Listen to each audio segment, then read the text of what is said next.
अपन first year का जो second paper है Indian banking and financial system, उसके बारे में आज आपसे बात करेंगे।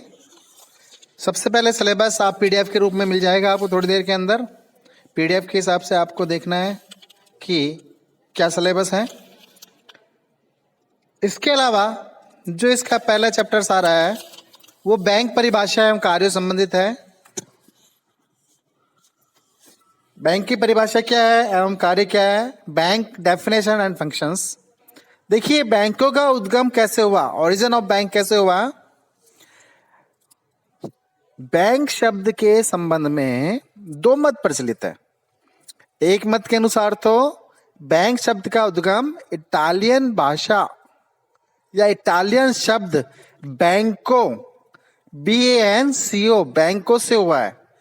इस मत के अनुसार प्राचीन काल में इटली में बैंको शब्द का अर्थ बेंचों पर बैठकर मुद्रा बदलने से था। उस समय इटली के सराफ और सुनार जो बिजनेस करते थे, जो मुद्रा बदलने कार्य करते थे, बेंचों पर बैठकर मुद्रा परिवर्तन का कार्य करते थे। कोई भी व्यक्ति अपनी इच्छा अनुसार मुद्रा परिवर्तित करवा सकता था। इनके पास विभिन्न मुद्राओं के कोष होते थे, मतलब they have a lot of money, funds, उनके पास फंड्स होते थे और कोई व्यक्ति आता वो अपनी मुद्रा बदलवा सकता था। इनके कार्यों से व्यापारियों को बड़ी सुविधा होती थी। देखिए बिजनेसमैन जो होते थे उनके लिए बहुत उपयोगी होते थे ये लोग। कालांतर में बैंक शब्द का प्रयोग साख की व्यवस्था करने वाली संस्थाओं के रूप में होने लगा। जबकि सेकंड मत के अनुसार बैंक शब्द जर्मन भाषा के BANC के बैंक शब्द से हुआ है। इसका तात्पर्य हुआ स्कंद, संयुक्त स्कंद कोष से है। संयुक्त स्कंद कोष से है। यह कहा जाता है कि 1171 में वेनिस राज्य में आर्थिक संकट उत्पन्न हुआ था। इससे मुक्ति के लिए वहां के राजा ने जनता से ऋण लिया था। देखिए राजा भी जनता से लोन लेते हैं, आज भी लेती है ना सरकार। रिजर्व बैंक से जरूरत पड़ती है तो भारतीय नागरिकों से लोन लेती है, सरकार भी लेती है बॉन्ड्स के रूप में। तो उस राजा ने ऋण लिया था। इस ऋण कोष के लिए BANC के शब्द काम में लिया जाने लगा। बाद में यही शब्द बैंको, बैंके और बैंक बन गया। आधुनिक काल में बैंकों का जो कार्य किया जा रहा है ये बहुत ही पुराना है। प्राचीन टाइम से इस तरह कार्य किए जा रहे थे, लेकिन कार्य कौन कर रहा था उस समय? ये साहूकार, सराफ एवं व्यापारिक वर्ग। साहूकार, सराफ एवं व्यापारिक वर्ग द्वारा यह कार्य किया जा रहा था। ईसा से 200 वर्ष पूर्व बेबीलोनिया व यूनान के मंदिरों में साख पत्र का लेन देन होता था। देखिए ईसा से भी 200 वर्ष पूर्व यूनान के मंदिरों में साख का लेन देन होता था। ईसा से 7वीं शताब्दी में एसीरिया में मिट्टी के टुकड़ों पर साख पत्र लिखे जाते थे। मिट्टी के टुकड़ों पर क्रेडिट लेटर्स लिखे जाते थे। ईसा मसीह के जीवन काल में जेरूसलम में मुद्रा का लेन देन होता था। जो ईसा मसीह थे उनका जो जीवन काल था उसमें जेरूसलम में भी मुद्रा का लेन देन होता था। अब जब भारत की बात करते हैं हम लोग, तो भारत में वैदिक काल में भी बैंक व्यवस्था प्रचलित थी, लेकिन आधुनिक बैंकों का प्रारंभ सन 1157 में इटली में बैंक ऑफ वेनिस की स्थापना से माना जाता है। मैंने कहा आधुनिक बैंक, क्वेश्चंस के बार आता है आधुनिक बैंकों का प्रारंभ कब हुआ, तो 1157 में इटली में बैंक ऑफ वेनिस की स्थापना से माना जाता है। इसके पश्चात सन 1401 में बैंक ऑफ बार्सिलोना तथा 1407 में बैंक ऑफ सिनेमा की स्थापना हुई। सन 1609 में हॉलैंड में बैंक ऑफ एम्स्टर्डम की स्थापना हुई, जो 17वीं शताब्दी का महान बैंक माना जाता है। इसके पश्चात आधुनिक बैंकिंग का वास्तविक विकास शुरू हुआ। 1694 में बैंक ऑफ इंग्लैंड की स्थापना हुई। यह आधुनिक बैंकिंग व्यवस्था की सबसे प्राचीन इकाई माना जाता है। वर्तमान में जो आधुनिक बैंकिंग चल रही है उसकी जो सबसे प्राचीन इकाई है वो कौन सी है? बैंक ऑफ इंग्लैंड है। 18वीं शताब्दी में बैंकिंग क्षेत्र में संयुक्त पूंजी वाली कंपनियों ने प्रवेश किया। इसमें सीमित दायित्व को मान्यता देने से इनके नियमन व नियंत्रण के लिए नियम बनाए गए।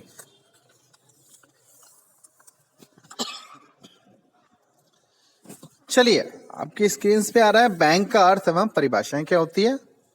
देखिए, मोटे रूप में बैंक का तात्पर्य उस संस्था से है जो जनता से जमा के रूप में रुपए प्राप्त करती है और ऋण के रूप में जमाकर्ता की मांग पर रुपए देती है। जमा करती है, पहला काम क्या है उसका? मनी को डिपॉजिट करना। दूसरा, जमाकर्ता की मांग पर रुपए को उधार देना, ऋण देना। इस प्रकार बैंक वे संस्थाएं हैं जो धन का लेन देन करती है। आधुनिक युग में विकास के साथ साथ बैंकों के कार्यों में भी क्या हुई है? बढ़ोतरी हुई है। अब केवल ये मुद्रा की व्यापार ही नहीं है, बैंकों की क्रियाओं का क्षेत्र बढ़ता जा रहा है। इसलिए एक रूप में एक परिभाषा देना संभव नहीं है। देखिए, हम इसकी परिभाषाएं 3 रूप में देना चाह रहे हैं। एक तो है शब्दकोशों के अनुसार, शब्दकोशों में क्या परिभाषा दी है। दूसरी, विभिन्न राष्ट्रों के विधान में क्या परिभाषा दी गई है। और तीसरी, विभिन्न विद्वानों ने क्या परिभाषा दी है। तो शब्दकोशों में दी गई परिभाषा के अनुसार जब हम बात करते हैं वेबस्टर शब्दकोश के अनुसार, बैंक वह संस्था है जो मुद्रा में व्यवसाय करती है। ये एक प्रतिष्ठान है जहां धन का जमा, संरक्षण एवं नियमन होता है तथा जहां ऋण देने एवं कटौती की सुविधाएं प्रदान की जाती है और एक स्थान से दूसरे स्थान पर धनराशि भेजने की व्यवस्था की जाती है। जबकि ऑक्सफोर्ड शब्दकोश के अनुसार बैंक वह संस्था है जो अपने ग्राहकों से अथवा उनकी ओर से प्राप्त धन की रक्षा करता है। बैंक वह संस्था है जो अपने ग्राहकों से अथवा उनकी ओर से प्राप्त धन की रक्षा करता है। इसका मुख्य कार्य उनके चेकों को भुगतान करना होता है। इसके लाभ उस धन के उपयोग द्वारा उत्पन्न होते हैं जिसे उपयोग न करते हुए ग्राहकों ने बैंक में जमा करा दिया है। देखिए, मोटी सी बात है, ये शब्दकोश हैं, डिक्शनरीज हैं, डिक्शनरीज ने इसकी परिभाषा दी है। जब हम बात करते हैं ना अर्थ और परिभाषा की, तो बैंक के मोटे रूप से क्या करता है? बैंक के पैसे को जमा करता है और उस जमा धन में से ही बैंक ऋण देता है। यही परिभाषाओं ने बेस बनाया है। चलिए, दूसरी बात करते हैं। विभिन्न राष्ट्रों के विधानों में दी गई परिभाषा के अनुसार भारतीय बैंकिंग नियमन अधिनियम 1949 के अनुसार बैंकिंग कंपनी वह है जो बैंकिंग का व्यवसाय करे। एक लाइन में लिख दिया भारतीय बैंकिंग अधिनियम ने तो कि बैंकिंग वह कंपनी है जो बैंक का व्यवसाय करे। बैंकिंग व्यवसाय से तात्पर्य है ऋण देने, विनियोजन के लिए जनता से मुद्रा के निक्षेप को स्वीकार करने यानी पैसा जमा करने जो मांगने अथवा किसी अन्य प्रकार से लौटाया जा सके तथा चेक, ड्राफ्ट, आदेश या अन्य प्रकार से निकाला जा सके। तो बैंकिंग अधिनियम, बैंकिंग नियमन अधिनियम 1949 में ये परिभाषा दी गई है। अब बात करते हैं ब्रिटिश विनिमय पत्र अधिनियम के अनुसार बैंकर के अंतर्गत व्यक्तियों का वह समूह है, चाहे वह समामेलित हो अथवा नहीं हो, सम्मिलित होता है जो बैंकिंग का व्यवसाय करते हैं। अब बात करते हैं हम विभिन्न विद्वानों दी गई परिभाषा। देखिए, किनले ने परिभाषा देखी, बैंक ऐसे संस्था है जो ऋण की सुरक्षा को ध्यान में रखते हुए ऐसे व्यक्तियों को जिन्हें इनकी आवश्यकता है मुद्रा उधार देती है और जो व्यक्तियों की फालतू मुद्रा अपने पास जमा हेतु लेती है। जबकि फिंडले सिराज ने बोला है कि बैंकर वह व्यक्ति, फर्म अथवा कंपनी है जिसके पास ऐसा कोई व्यावसायिक स्थान है जहां मुद्रा अथवा चलन की जमा या संग्रहण द्वारा साख खाते खोले जाते हो और जिनकी जमा राशि का भुगतान ड्राफ्ट, धनादेश अथवा आदेश द्वारा किया जाता हो।